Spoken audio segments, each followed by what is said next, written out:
Hello, everybody, and welcome to the Thursday edition of the Tracy Show. My name is Tracy, and I will let my guest introduce himself here in a moment. Just a quick reminder to please like this video. We've been doing really good with the likes lately.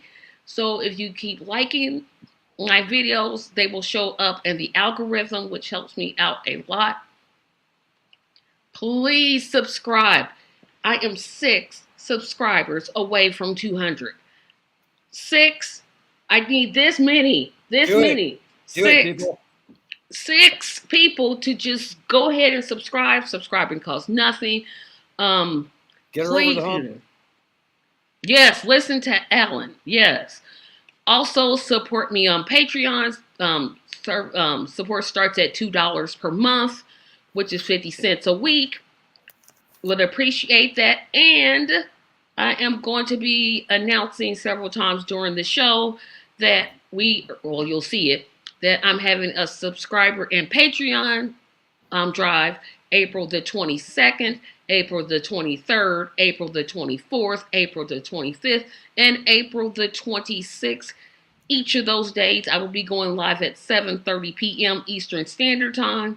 I want to increase my subscribers to 250 and my Patreons to at least, well, 2, because I only have 1 now, but at least 2 Patreons. So I will be emailing my contact list a flyer just to kind of let everybody know what I am doing. And with that said, I'm going to let my guest introduce himself. Well, thanks, Tracy. My name is Alan Collinge. I'm founder of StudentLoanJustice.org. I'm actually the first political activist in the country on the student loan issue. I have kittens, if you didn't see that. And I'm running for president of the United States. I have been fighting for student loan justice for 20 years now, and it's become overwhelmingly evident that neither the Democratic Party nor the Republican Party are actually fighting for us. They are only working to perpetuate what is the most unconstitutional loan scam in United States history. I've been doing this for, as I said, 20 years now, and I just reached the point last congressional session when, unfortunately, the Democrats just completely betrayed us, and they decided to kill a bill that would have returned bankruptcy protections to the loans. It kind of lies at the core of everything, whether you would ever or never file for bankruptcy. Democrats had all the power they needed. They had Joe Biden in the presidency, they had the Senate, they had the House, they had a great bipartisan bill that they could have passed like that.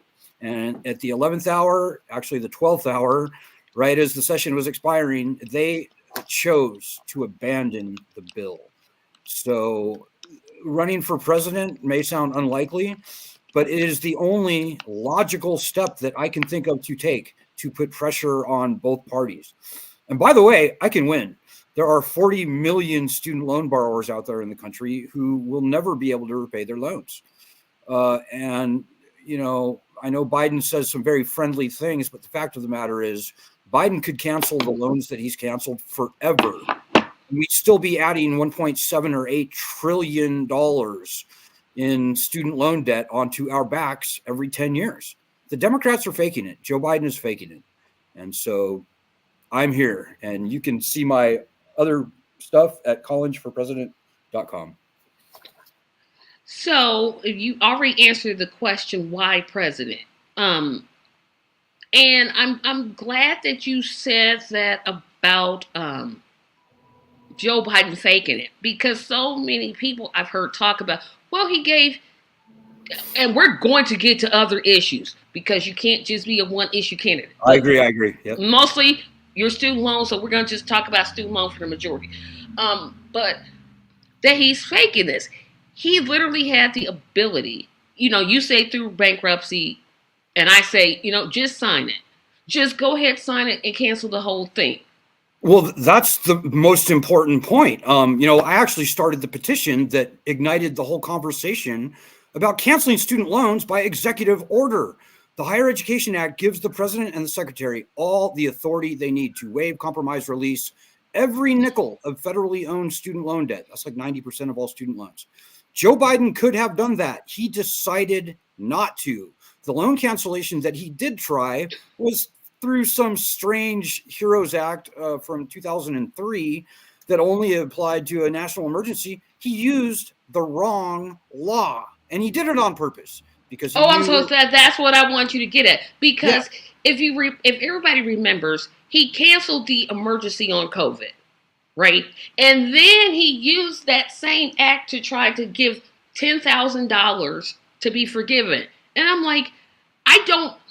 I guess my first question is to you is why can't people who support this man see that he just did it intentionally? Is it that they don't want to see, they don't care to see, or they're just not paying attention? I think they're seeing what they want to see, and they're filtering out any thought that the Joe Biden and the Democrats might be actually against us. But I'll tell you, Tracy, establishment Democrats like Nancy Pelosi and Susan Rice and many, many, many others, they absolutely did not want the president to cancel loans by executive order. Nobody in Washington, D.C. gets paid when you do that. They want to cancel student loans, if they ever do, through Congress. And that means you have to raise new tax money from the citizens or draw money from the Treasury and give $1 trillion or however many $400 billion to the Department of Education. That's new money from the taxpayers. Then you can cancel some loans. That's what they want. And that's ridiculous because 90% of that portfolio is profit. It's monopoly money. It was created out of thin air. By executive order, the loans could be canceled without one dime being drawn from the Treasury, without one penny being added to the national debt. You can't say that about, PPP loans or any of the other stimulus that we've seen over the years.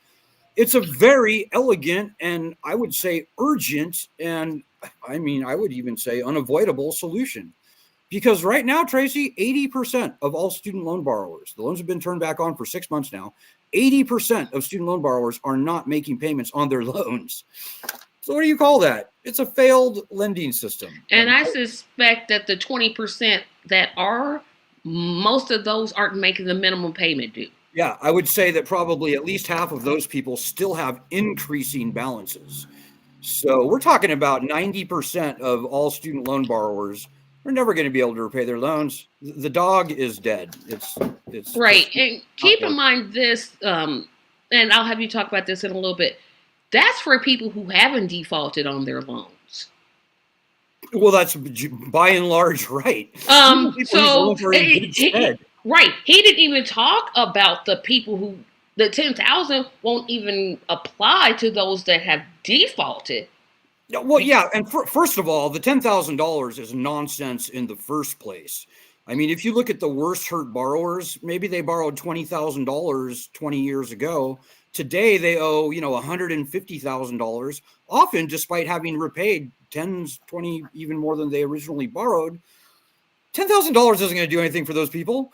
The loans have got to be canceled entirely. The entire federal lending program has to be erased and replaced. And that is my presidential agenda for student loans. I will also do a clawback from the colleges because the colleges, they got to pay. They've got to pay for this harm that they caused to the country. And so, yeah, and talking about, hey, take out this loan that you'll never be able to repay. Sure. Because as a person wanting to go back to college, not go back because I never finished. That wants to get back, it's going to be a hard road. It's going to be. There's no way that I would have, let's see what my degree costs, $57,000. Okay, I'm getting that weird, but, I mean, it's that's ridiculous. The system that's kind of set up. So would you be more for, for future generations? Not for me because I'll be old, but I'm just saying, well, no, I'll include myself for those who are going to college. Once you get to be president, are you going to be advocating for free college education? I will be first of all, I'm agnostic. I know that we can't have student loans the way they're currently constituted any longer. I think that we can easily afford to provide free tuition at least to anyone who is able and ambitious to go to certainly all public state schools for sure. I would also have something for anyone who wants to go to a private school. You know, right now we put about $100 billion a year in the form of student loans into the colleges. Well, we can spend $100 billion a year on higher education by just directly subsidizing the schools as just a strict replacement. And yeah, that's going to require tax money, but it always required tax money. And we're the United States of America, Germany, Mexico, Russia, China, almost every first world country on the globe gives their citizens free college. So we can do that. And that's what I will be fighting for.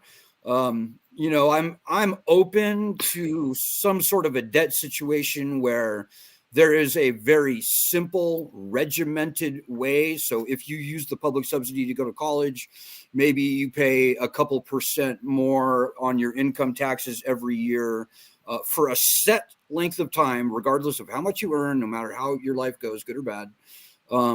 Something that doesn't allow the snakes in Washington, D.C. and the lending companies to play games and play predatory games that allows them to turn, a $20,000 loan into a $200,000 nightmare. So here is my, not that I don't agree with what you're saying, but here's my hesitation, only a small one. So let's just say, you know, you become president.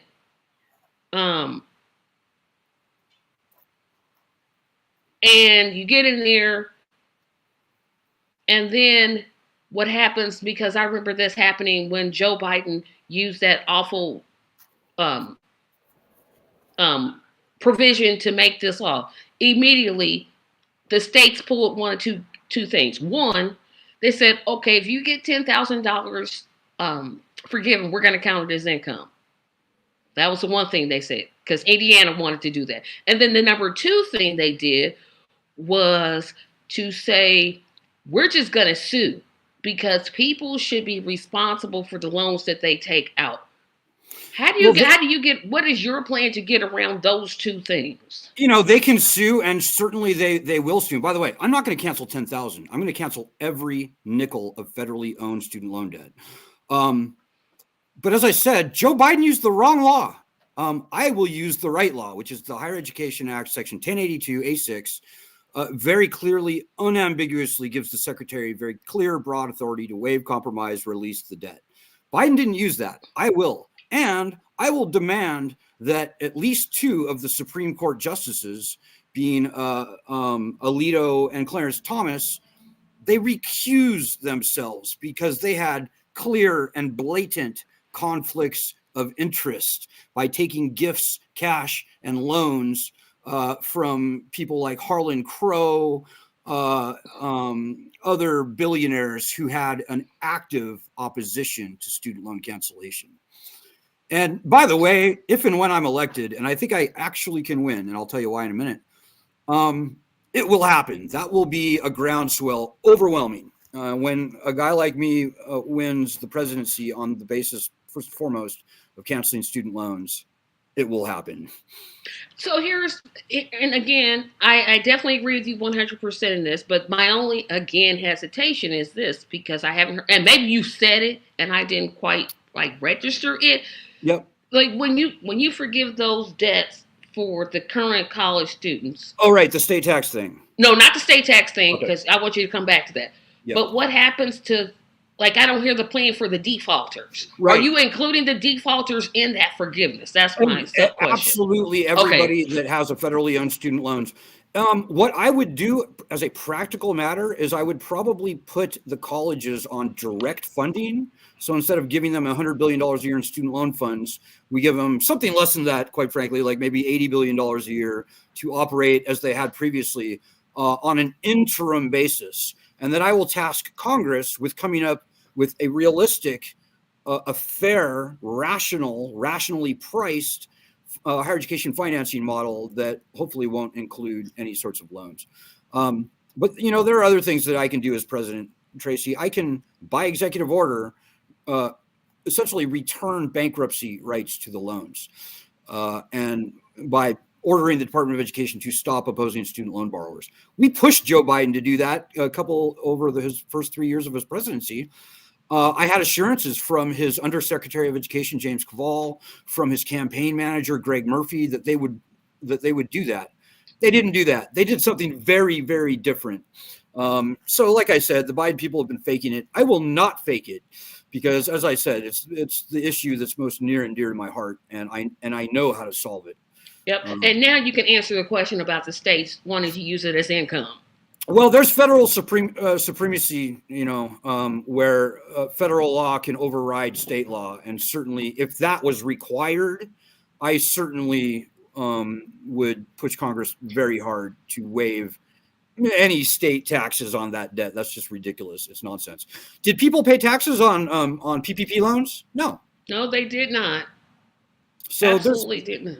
There's what we have here, Tracy, is we have the wealthiest in this country trying as hard as possible to perpetuate the most catastrophically failed loan scam in our nation's history. The duplicity is just mind-numbing. The hate coming out of the Republicans with their talking points is just disgusting. The friendly-sounding rhetoric that we now know is insincere coming from the Democrats. I don't know which is worse. It's kind of a good cop, bad cop thing. But what I can tell you is that both the Democrats and the Republicans are essentially the uniparty. That's a real thing. And on the student loan issue, the rhetoric may be different on either side, but the end result is the same. They are both against us. And I would urge all the free thinking, in this country, we value individuality and free thinking. I'm putting that to the test with my candidacy. People have got to open their eyes and see that the Democrats and the Republicans, between the two of them, have hijacked this country. It cannot continue. The most patriotic thing anybody can do this November is vote for anybody but a D or an R. So whether that's, Jill Stein or who else? Cornel West, Claudia De La Cruz, Cornel Jasmine Sure. I'm like, okay, I'm trying to name everybody who I've had on my show. No, I love Cornel West. I'm very glad he's running. I love Marianne Williamson, but this is bad on her. She's running as a Democrat, and we saw what the Democratic Party did to her, what they did to Bernie Sanders 4 years ago. So both parties are basically dead men walking, as far as I'm concerned. They're just completely useless at this point. So voting for a third-party independent candidate, it truly is, in my view, the most patriotic thing that anybody can do at this point. Yep. So here comes you walked right into my next question. So I'm going to say this. What do you say to those that say by voting for you, I'm actually voting for Donald Trump? Nope. It's absolutely false. Of the 40 million distressed student loan borrowers out there, more than half of them are either Republican or independent. So the votes that my campaign is going to draw will drop proportionally from Democrats and Republicans. Everybody thinks, Republicans don't have student loans. No, they do. Republicans absolutely do have student loans, but they're quiet about it because they've been intimidated by Donald Trump and other Republicans in their party from speaking out about it. But the fact of the matter is clear.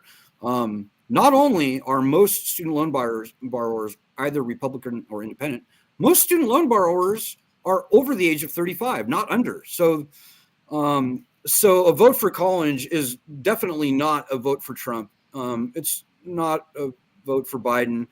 I would like to draw more people from the conservative side, quite frankly. And if you look at the rest of my platform, I have some pretty conservative viewpoints on some issues like immigration, like cutting spending, like standing up to China.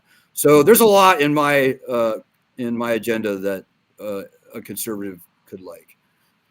So how can I phrase this next question where it's going to make sense?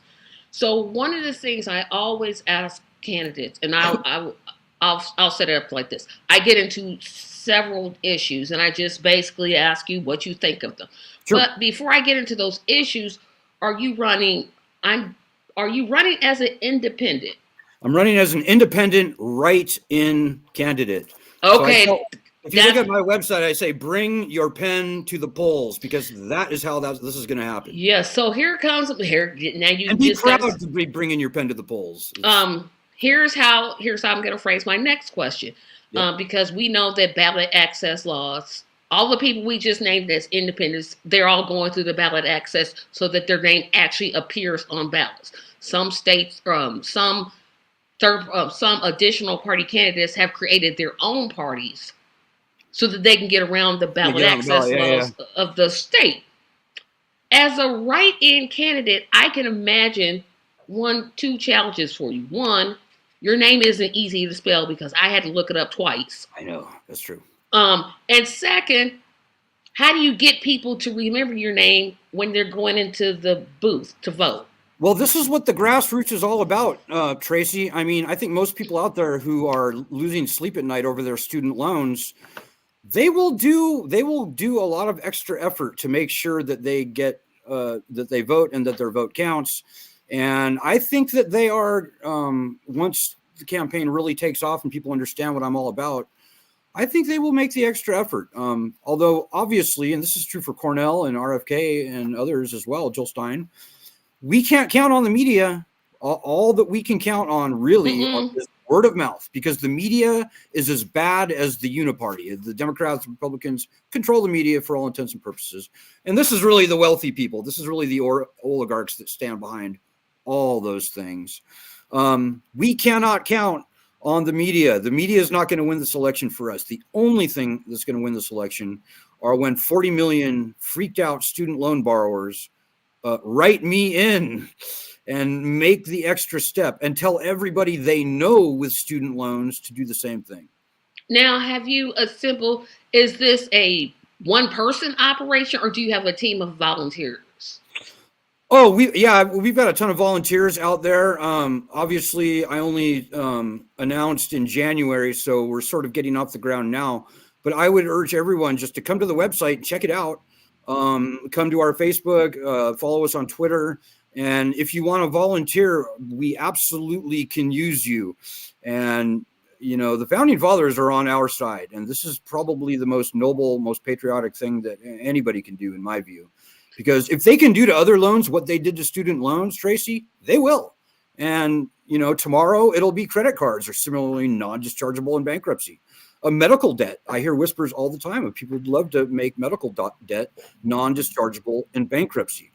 And one final point, nobody wants to file for bankruptcy. It's a terrible thing to have to do. I get that. But the founding fathers called for uniform bankruptcy laws in the Constitution. And it is the removal of this constitutional right from student loans that allowed this whole disaster to even start it's the cornerstone of the entire student loan catastrophe. And you want to know who did that? Joe Biden did that. Yes, I'm like, guess who did that? It started with Joe Biden. He was, we would have loved to have seen almost anybody in the presidency. Bernie, Elizabeth Warren, you name it. Anybody, Marianne Williamson, anybody but Biden. As a junior senator in the 1970s, he was a surprisingly key guy in the first legislation that stripped bankruptcy rights from student loans. And flash forward 2005, he was by far the most, deserves the most credit for getting bankruptcy taken away from private student loans. So Joe Biden is not a good guy, ladies and gentlemen, on the student loan issue. And if you watch tonight's State of the Union address, please believe me, whatever Biden says about, I'm leaving no stone unturned to cancel student loans, that's a lie. I don't think he's going to mention it.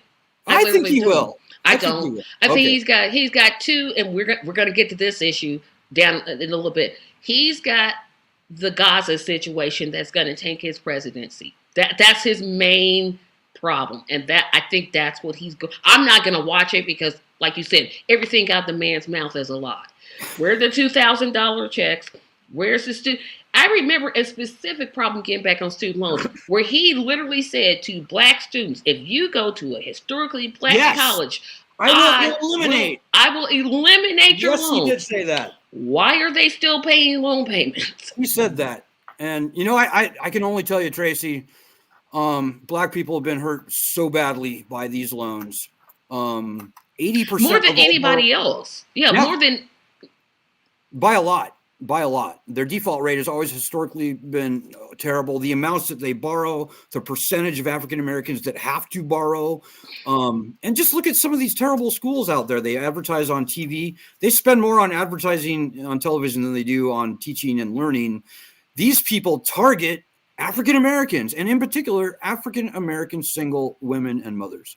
And it's just disgusting. You know, it's kind of a modern form of some kind of bad things, some sort of outgrowth of the Civil War or something. Yeah, I'm like, I don't think that people, whatever race you fall in, realize that that's literally what Joe Biden said. And then once, of course, he got elected, it was like, what I said? No, what I yeah. He said, "Oh, I won't be doing that." And now I think the student loan debt it started out at because Bernie was. I got to go back and you correct me if I'm wrong. Bernie said, "I want it all eliminated." And that's one of the first things I'm going to do. Biden was like, "Oh, I'm against it." Then he said 75,000. Then it went to 50,000. Then for like several months he said nothing, and then it dropped down to 10. I think I have that order right. I might be wrong. That's kind of how it happened. Bernie was saying, "I'll cancel everything," but Bernie was saying, "I'll cancel it by raising taxes and giving all that new money to the Department of Education." A very expensive way to do it. And then I started the petition calling for the president to do it by executive order, which is essentially free. And then Elizabeth Warren, Chuck Schumer picked that up.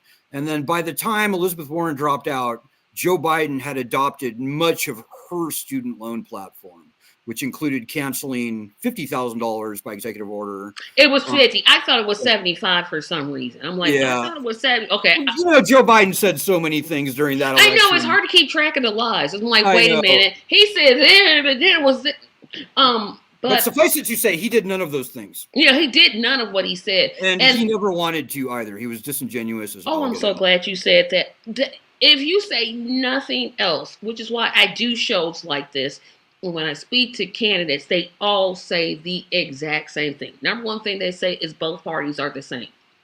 I wish I could be here telling you to vote for Joe Biden. I wish I could say just no matter what you're saying, vote for the Democrats. I wish I could say that, but I'm not gonna lie. The Democrats are as untrustworthy, if not more so, than the Republicans. You know, the Republicans hate us. You know, they insult us and denigrate us and wag their finger at us.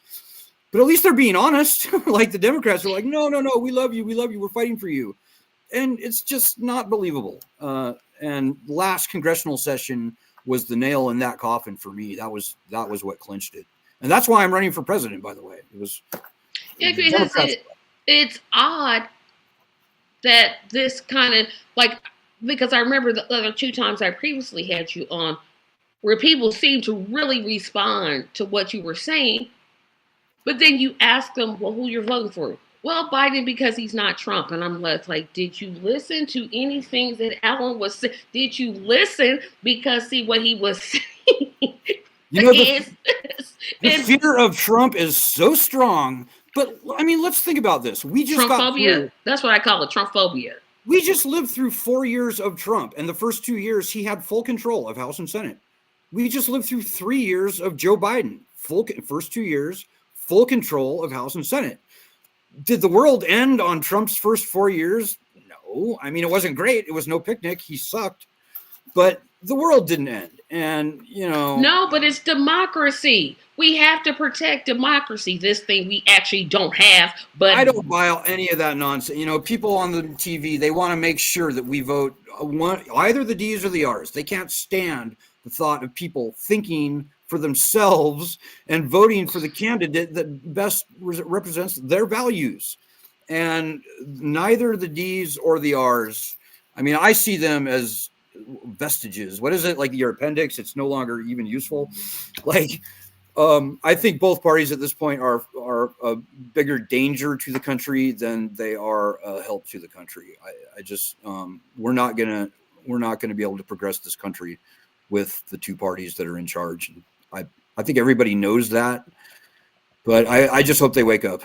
Yeah. So when you're next question, when you are, how are you getting the word out about your campaign? Are you traveling city to city? Are you just doing podcasts every day? What mechanisms are you using to get your message out there? I'm doing weekly podcasts. I'm, getting a few famous people I know, like, Matt Taibbi, people like that to, give me shout outs, stuff like that, which is hard. I don't like to do that. Word of mouth is the number one thing that we're relying on.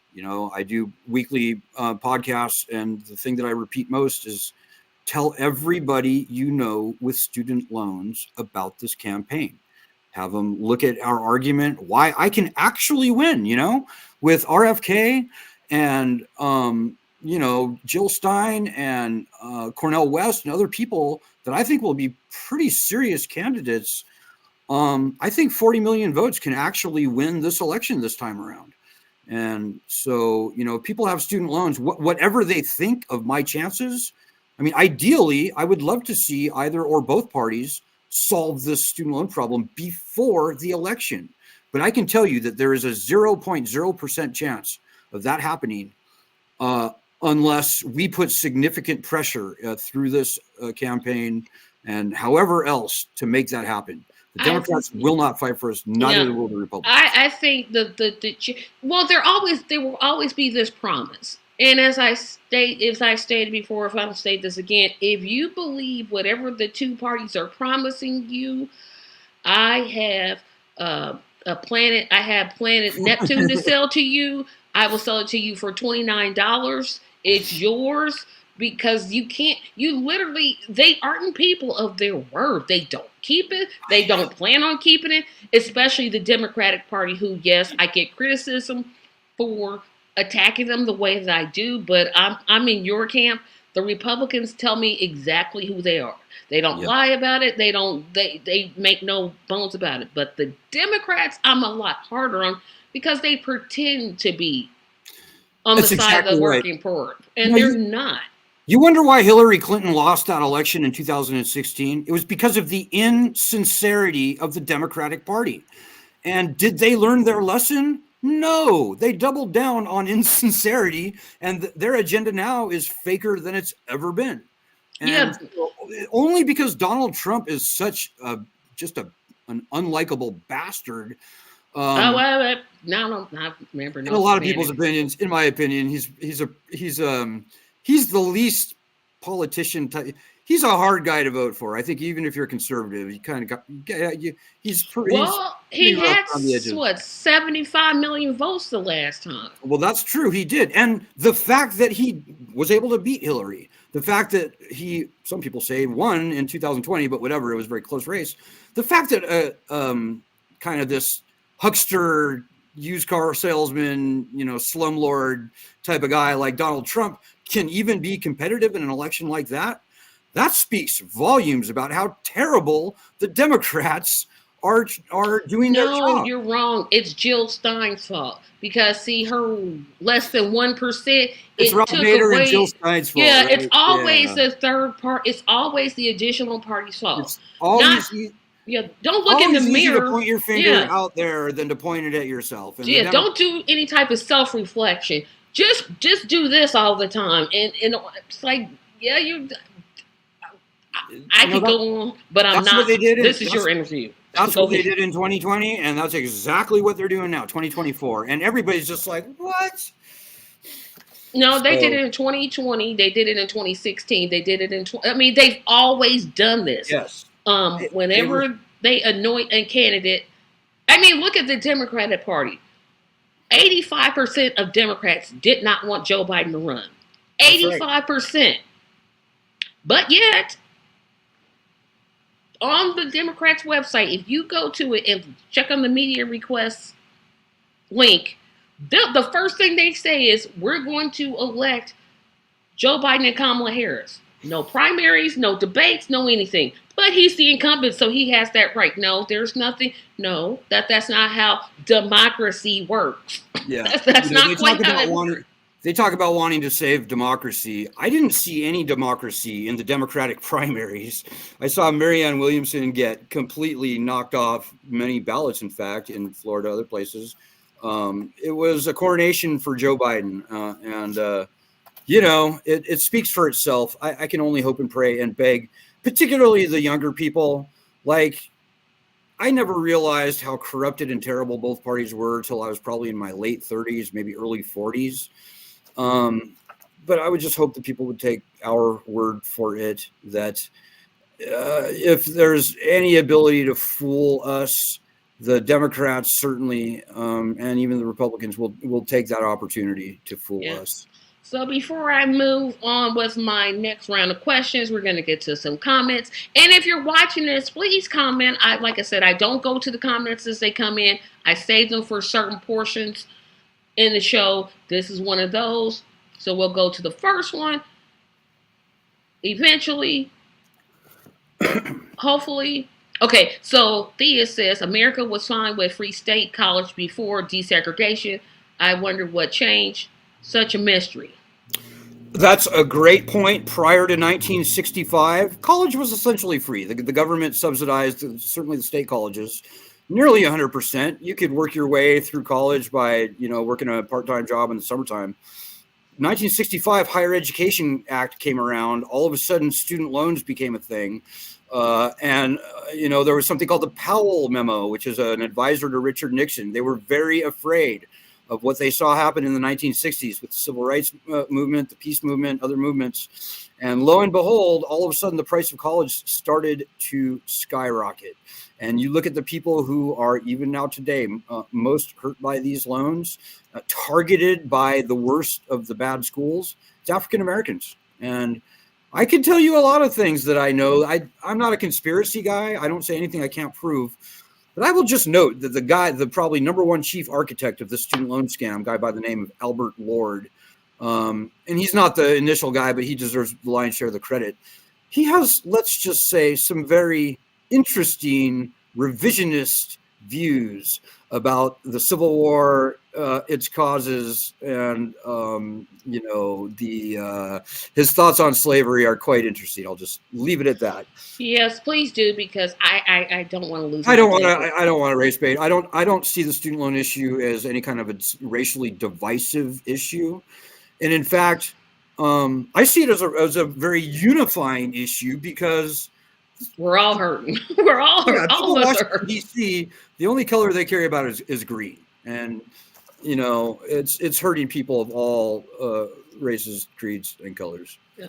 So we're going to move on to other issues because running as president, there's no way you can be a one issue candidate. I don't think that's something that would suit you well. No. So we're going to start with foreign relations. And we have to talk about the government's continuing funding, and I'm going to call it genocide. I know people get tired of me calling it genocide, but it is what it is. Joe Biden's funding of it, because he's the one that ultimately signs the approval or denial, and his interesting tactic of going around Congress to ask for additional money to give to that situation. What would be your way to encourage a ceasefire? I'll ask that question. Well, I go back. I have to give kind of a long answer. I go back to World War II. I think this country handled World War II and World War I, in fact, very well. We fought very hard for peace. Only at the last possible minute did we get into those wars, when we were forced to, when we were attacked by Japan. But I think that we did a lot of things right by the end of World War II. Remember Eisenhower warning us about the military-industrial complex. If you look at the national forces out there that are pushing for arming, in maybe even invading, I don't know, supporting military conflict all over the world, not just Israel, but in other places, Iran, Ukraine, etc. I think there are some very poor motivations going on there. I think that peace at most costs is the way to do that. FDR, he played it pretty smart, and he stayed out of World War II for as long as possible. Same thing with Woodrow Wilson, World War I. That's the approach I take. I understand and I agree that Israel has a right to exist. And in fact, America does sort of own that post 1947.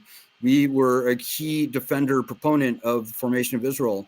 And obviously, Israel has the right to exist, has the right to defend itself. At the same time, this country, what makes us a great country is supposedly uh, our human rights and our sort of our lack of, although we've done some terrible things in the past, our stated principles of championing human rights. And anywhere that you see human rights being violated en masse, I think America has at least some sort of responsibility to weigh in. And that's true in China. It's true in Israel. It's true in many parts of the world. Iran, even in South America, there are some just blatant human rights abuses that go on even today. So I'm not going to be a strong president, whichever way people go on the Gaza-Israel conflict. I would be a hands-off president. I would say that, number one, this is an issue between the Palestinians and the Israelis. And I think that we should take the tact of helping where we can promote peace and, standing at the sidelines, doing everything that we can to foster, a ceasefire, obviously, but a longer lasting peace, a longer lasting, stable peace. Follow-up question. Would you continue funding Israel's efforts? Well, America has been supporting Israel financially for 70 years now, since their inception. I would not end that relationship. I wouldn't do anything abrupt. I would rely on diplomacy first. And I would just have to repeat, my desire as president to see a peaceful, stable resolution of the conflict, realizing that this is not America's war. This is between the Israelis and the Palestinians. And in as much as the military-industrial complex is putting it in our faces all the time, in as much as other, I would say, the wealthy interests that love us distracted in this country so that we're not talking about raising taxes on the wealthy, for example, I would bear that in mind. That's another dynamic that's going on here. Okay, follow-up to the follow-up. Would you withhold funding until Israel came to the table for peace negotiations? I haven't been, I can't answer that question. I'm sorry, Tracy. I'm not in a position to be read into the ins and outs of our diplomacy in that region, not only with Israel, but with all the players in the region. As I'm not a sitting president, being an armchair quarterback watching CNN, it's probably not very helpful. I can only tell you the approach that I would take in general. I would respect long-standing relationships with all the players in the region. But again, I look back to FDR, as long as we can promote the peace, we should be doing that.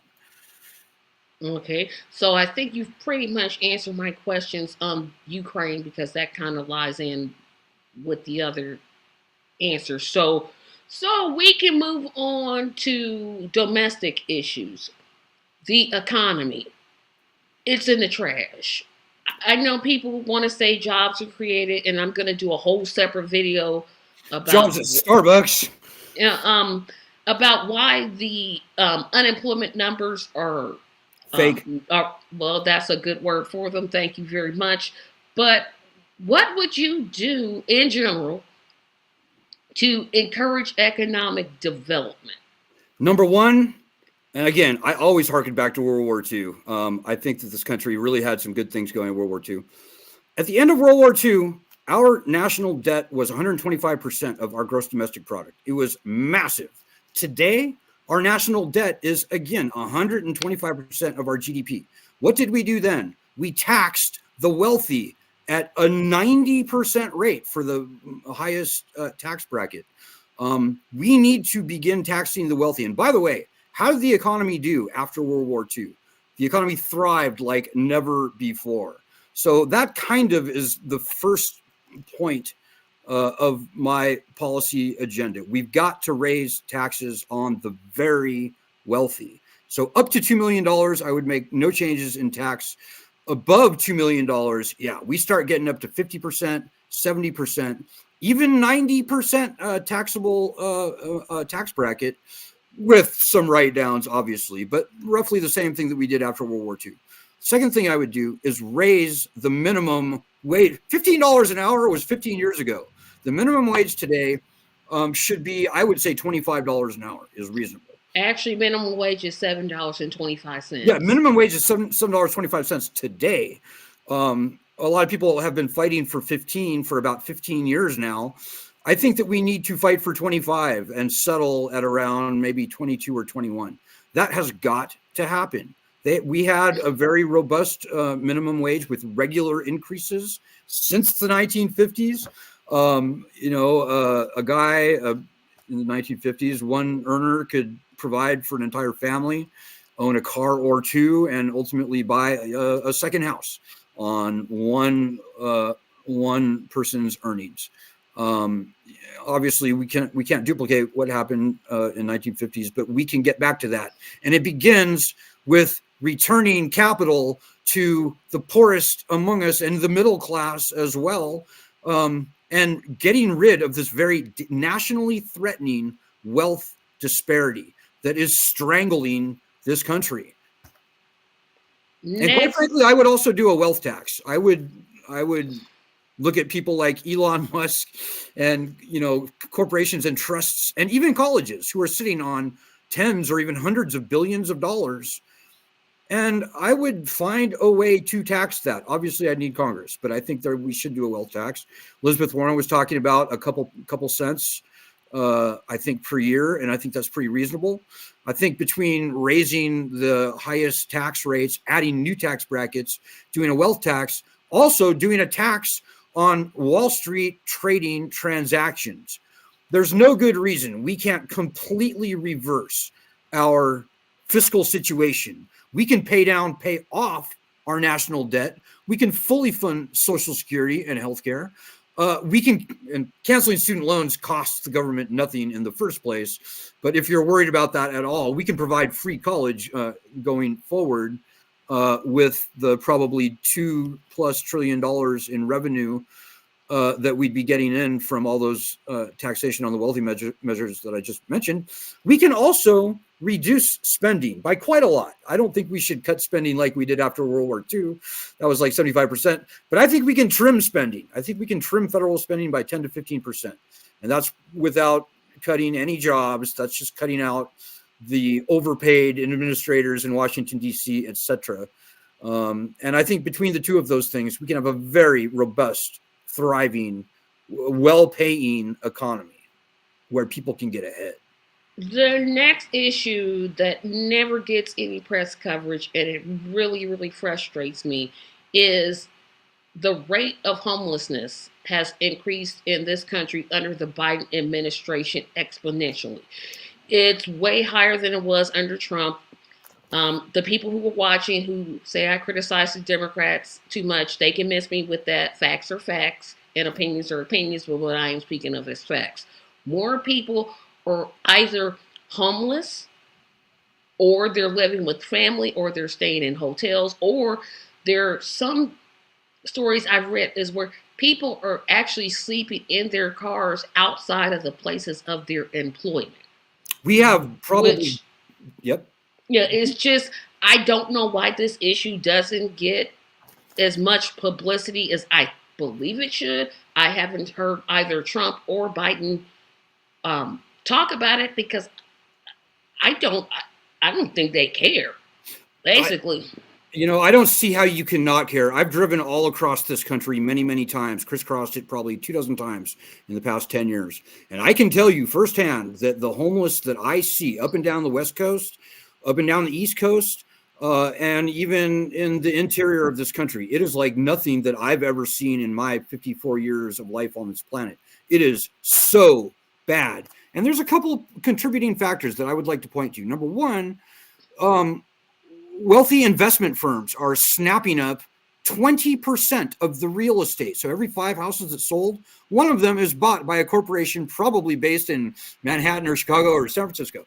So one of 5 houses that you see on the street, and many of those houses are sitting empty. They're just investment properties.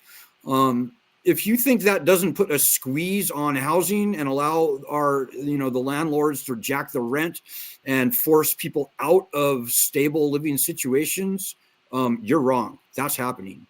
I would like to see some major limits put on corporations buying multiple housing units. Number one, actual homes, housing units.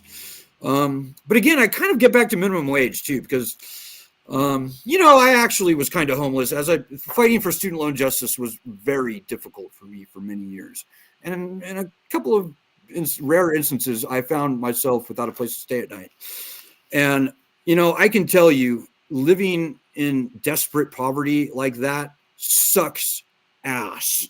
And you mean sucks behind, because I don't allow profanity on my platform. Oh, I'm sorry. Yes, I would have thought he remembered this rule, but continue. It's a terrible thing, and if anyone as a homeless person has an option of getting even the worst job and be guaranteed that you're going to be making $22, $23 an hour, that's enough for a lot of people to be like, I can do this. Maybe start with a part-time job where you're making enough to, live in a hotel. Pretty soon you can save money. That's the sort of encouragement, the sort of hope that people need to have to get off the streets. If it's like, why do I even bother? Why don't I just sit here and sling dope or, whatever I need to do to survive? I'd rather do that than a job if I'm only going to be getting paid, $9 an hour. $22, $23, $25 an hour. That starts to really challenge that lifestyle. If you can work an 8-hour day and be paid $200, that's worth. That gives people hope. So, to me, most things start with the economy and economics and righting the massive wealth disparity. We got to get our money back. The rich people got to pay. That's it. Understood. And I'm all for what you said, absolutely positively. But I could hear someone saying in my mind, because this argument has been made, once you raise the minimum wage, there won't be businesses that can afford to pay that much. Everything will go up because now people are making more. My argument has been, well, at $7.25 now, things are going up anyway. Yeah, that's a nonsense argument. We've had a minimum wage, and the minimum wage actually was a far more controlling factor in the wages that people are actually paid back in the 1950s and 60s. And yeah, we raised taxes massively on the wealthy, and we raised the minimum wage, and the rich people among us bitched and fumed and screamed. They complained? Complained. Gotta watch my mouth here. They complained bitterly, and yet how did the economy do? Don't believe rich people crying poor. That's the most pathetic, disgusting thing that I've ever seen. The rich people in this country have turned this country into an ATM machine. They've had a massive party on our backs for the past 50, 60 years. The party is over, and the people who were at the party have got to pay for that party. So yeah, I would raise taxes. I would go back to post-World War II levels, 90% plus top marginal tax rate. And maybe ultimately they only pay 60%. That's fine with write-downs. We're going to get our money back. We've got to. The nation's future is at stake. And the middle class, if you haven't noticed, is under great threat. And yeah. To be honest, I didn't even think we have one anymore. It's basically rich poor. It's like no in between. It's people who own property and have savings in retirement, and everybody else. And, well, I own property, but it's just this. But yeah, I own a shack. I own a $30,000 shack in northern Wisconsin. Yeah, so you're talking. I know what you mean, though. So I'm gonna skip the border crisis.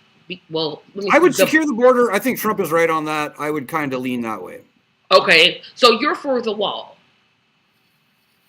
I don't know about a wall. I don't see that a wall is necessarily necessary, but certainly getting illegal crossings down to zero should be a goal of the federal government, because that's, protecting the borders of a country is one of the first jobs that the federal government has.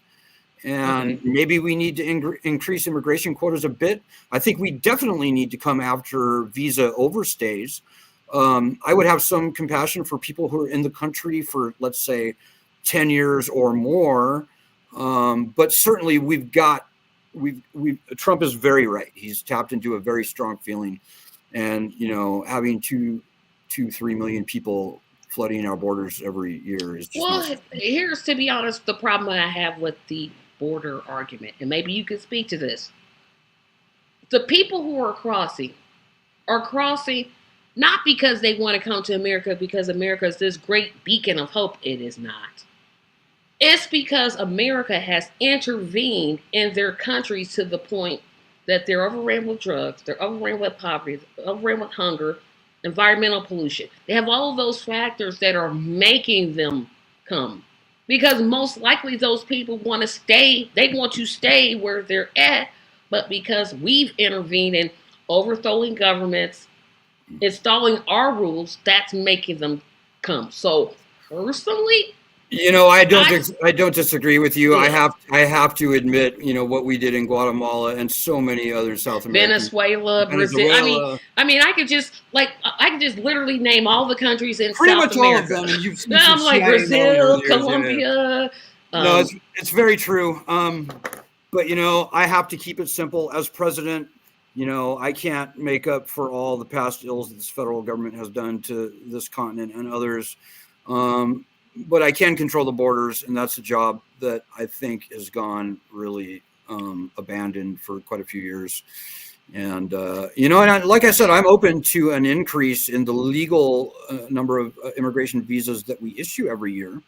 And I would encourage Congress to do that. But in terms of just undocumented people flooding the border like what we've seen in recent years, we just can't have that. I couldn't show up to Switzerland tomorrow. I could probably go to Switzerland tomorrow, get a job in a restaurant washing dishes, and rent a cheap flat, and I could probably do that for 6 months or a year. But I would be fully expecting that eventually they'd come up to me and say, "Oh, Mr. Collins, you have to go."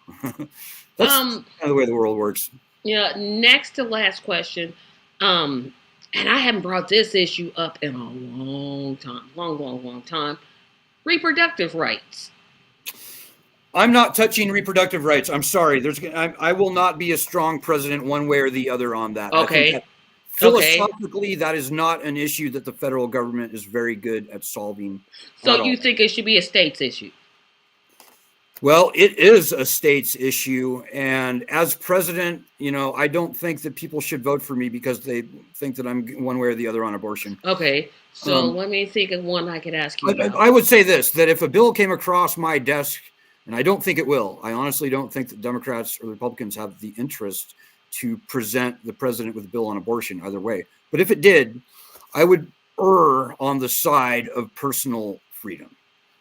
Okay. I honestly don't. I can understand it. I'm not going to promote it one way or the other. I don't see a bill coming up across. No, because neither party wants to do anything about it. They want to just fundraise off of it. Exactly. They've been exploiting this issue for 40 plus years now, and I'm just not going to be a party to it. Okay. So I'm going to give you a really easy one. Really an easy one. I hope you get this right. Well, no, not get it right, but somehow fall in line with what I'm thinking. And if you don't, that's fine. The filibuster. Oh boy, I've given you a big one because you breathed and then said, okay. The filibuster is a very difficult issue. If you get rid of the filibuster, you open the door for a very narrow majority in the Senate or the House to pass some really draconian laws that are sort of they foster political instability in the country.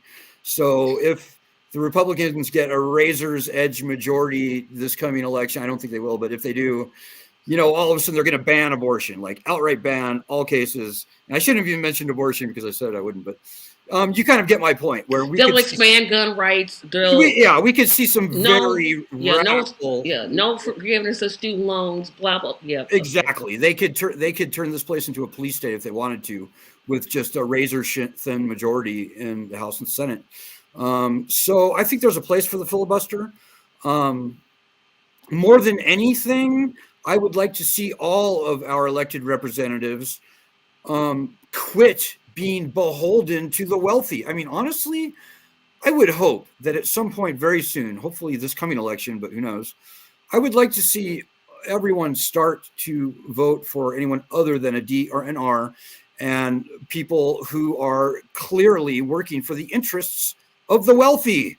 I think when that happens, we will see remarkable bipartisan agreement.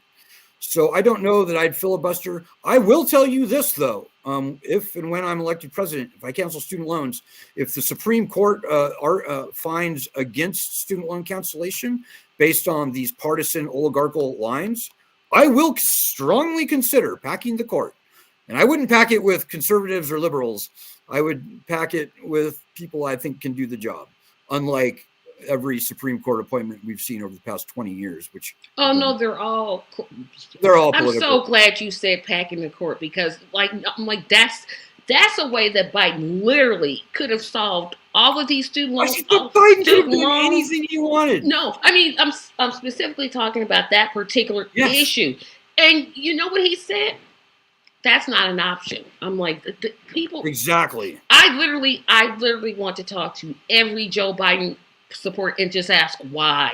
Why? Exactly. Just why? Because I don't understand it. I'm like, what? You look at past presidents, past heroic presidents, Teddy Roosevelt, people who really stood up to the money, stood up to the power. And I will show you presidents that came right to the edge of what's constitutional, and packing the court. Certainly, I'm not sure which president started that, but was it FDR? FDR did it when they tried to get in Social Security, and he said, "Okay." That's right. That's exactly yes. That's exactly how it happened. He's the first one that did. Better than I do. I see nothing at all wrong with that. I think we need a strong president at this point to stand up to the wealthy oligarchs and their minions who have controlled and captured our nation's Congress and I would say our institutions in Washington, D.C., and have had unfettered control of them for the past 40 years. We need a strong president. Absolutely. Second to last question. I literally forgot to invite you to the presidential roundtable that I'm having on March 28th. I'd love to. Okay, so I'll give you that information and give you the link. Finally, the last question that I have, and I did not do this because I didn't realize you had a website. Tell everyone where they can support your campaign, learn about your platform. Yeah, sorry, it didn't fit on the. Yeah, it doesn't fit. So I'm like, I see that. You see my weird last name, just collingeforpresident.com. And I would urge everybody, we need money. Absolutely donate if you can. I think what we need more than anything right now is word of mouth, though. If you have student loans, tell everybody you know with student loans about this campaign. If we can make sure that all the 50 plus million people in the country who either have student loans or are co-signed on them at least know about this campaign, we can be we can be a major force in this election. And if things really go well, we can find ourselves in an election where 40 million votes can actually win the thing. So I'm pushing for RFK. I'm pushing for Cornel West. I'm pushing for everybody who is not a Democrat or a Republican, quite frankly. Absolutely. And free yourself. Free yourself from the DR duopoly. Free yourself. Jump out of the matrix, please. That is actually the theme of this show. So thank you for encouraging people to do that. Everyone, thank you for watching. Remember to like this video, share this video. You can even comment on it after it airs. I'll go in and plug the Alan's website after a while. But remember, I may be on break next week, or I may come back with a off the wall topic and kind of take a little break, take a week break, take 1 week break from politics because I don't have an interview schedule for next week. I don't believe. If I do, then we'll be with the interview, but I have to check my schedule. Anyway, remember to like this video, share this video, comment, subscribe. 6 away from 200. I literally can do this with your help. Remember, Subscribe right there. yeah. Good. Remember the telethon, the Patreon subscriber-a-thon is coming in April. I'll keep talking about it because we're trying to get to 250 by April and 1,000 by the time December comes. So have a great evening, everybody. I'll see you all Tuesday for our regular show. Have a great week. Have a great evening. Good night.